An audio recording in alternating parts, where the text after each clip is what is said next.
Bruce, il est souvent dit, Jésus reviendra nous sauver. Qu'en pensez-vous?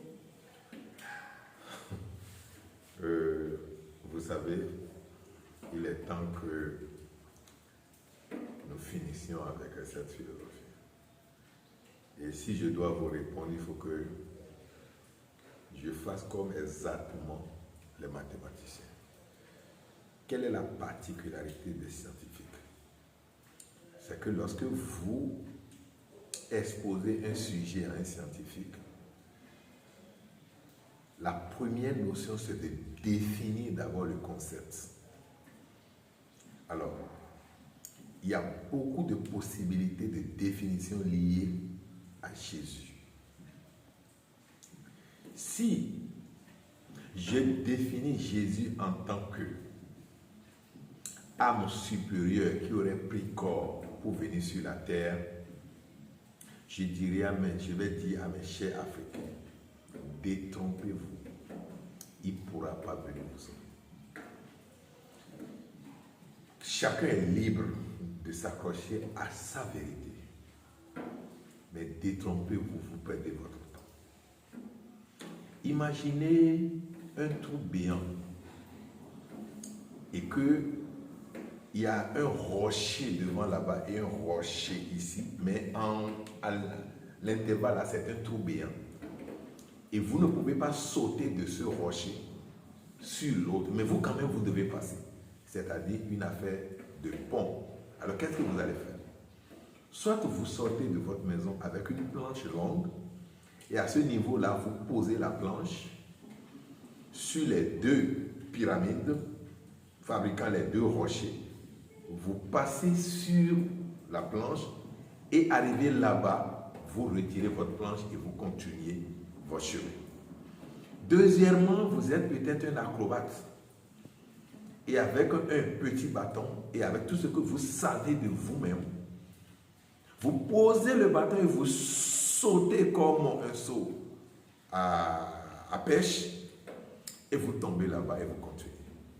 Mais si vous n'êtes ni acrobate et vous n'avez pas de planche pour traverser, alors qu'est-ce que les Africains font? Ils viennent sur le rocher et ils se mettent à prier. Je vous le dis, chers frères et sœurs, vous pouvez faire 40 000 milliards de millions d'années, vous n'allez pas passer. En priant, vous n'allez pas passer.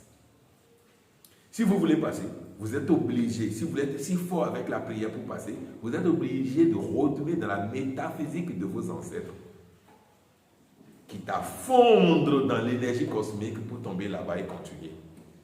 Mais au même moment, quand vous allez faire ça, les capitalistes qui ont amené Jésus-Christ diront que vous êtes un sorcier. Et en ce moment, on vous tuera. Et c'est ce qui était arrivé aux sorciers, la chasse aux sorciers. C'était ce qui était arrivé aux sorciers. Mais si je définis Jésus en tant que la connaissance des lois et principes dans un amour universel, infiniment illimité, alors ce Jésus-là peut vous sauver.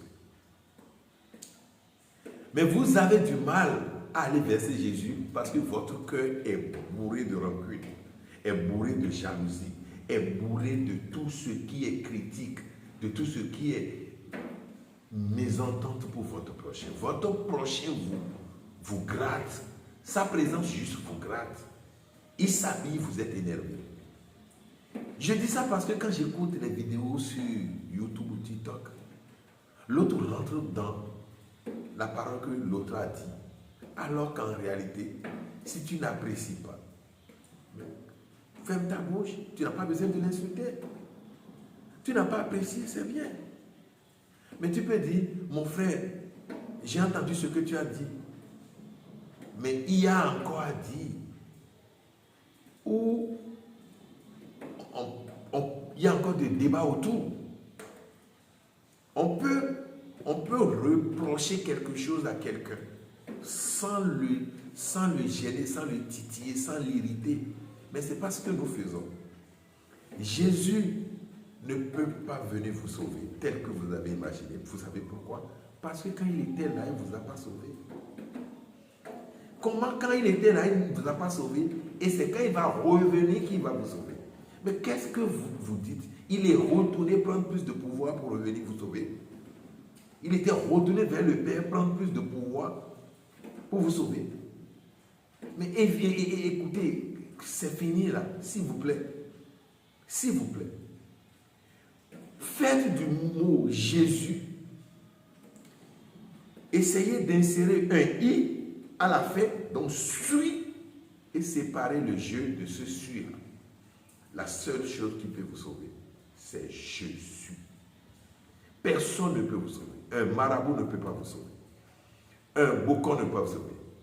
Aucun prêtre ne peut vous sauver. Aucun gourou, aucun sat-gourou ne peut vous sauver. Aucun imam ne peut vous sauver. Seul vous-même pouvez prendre la décision de vous sauver. Et ce faisant, vous devez apprendre à comprendre la vie, à faire comme la vie, puisque la vie elle-même n'est qu'un amour inconditionnel. Commencez par la connaissance des choses autour de vous et évoluez par l'amour des choses que vous avez pour les choses autour de vous, c'est-à-dire pour les hommes autour de vous, pour les animaux, pour les plantes, pour même ce que vous appelez inerte. En ce moment, tout deviendra facile pour vous. Parce que quand vous dites Jésus va nous sauver, ça veut dire que vous êtes pris d'assaut. On ne sauve que quelqu'un qui est dans le problème. Alors, le problème, si vous êtes dans le problème, trouvez la solution qui est dans le problème, et il faut résoudre ce problème-là. Et en ce moment, vous êtes sauvé. Mais Jésus, il reviendra vous sauver.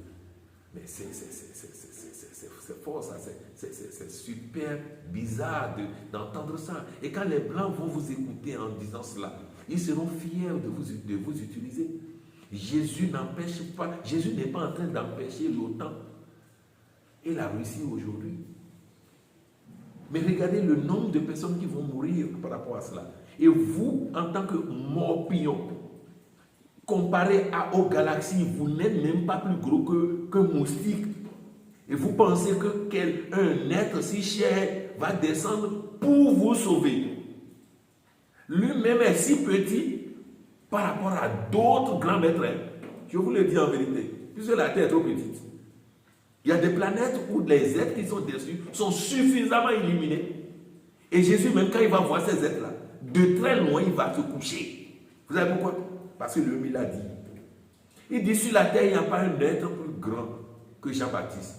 Mais dans le royaume des cieux, il est tout petit. Dans le royaume des cieux, il est tout petit. Le royaume des cieux aussi est une hiérarchie pyramidale.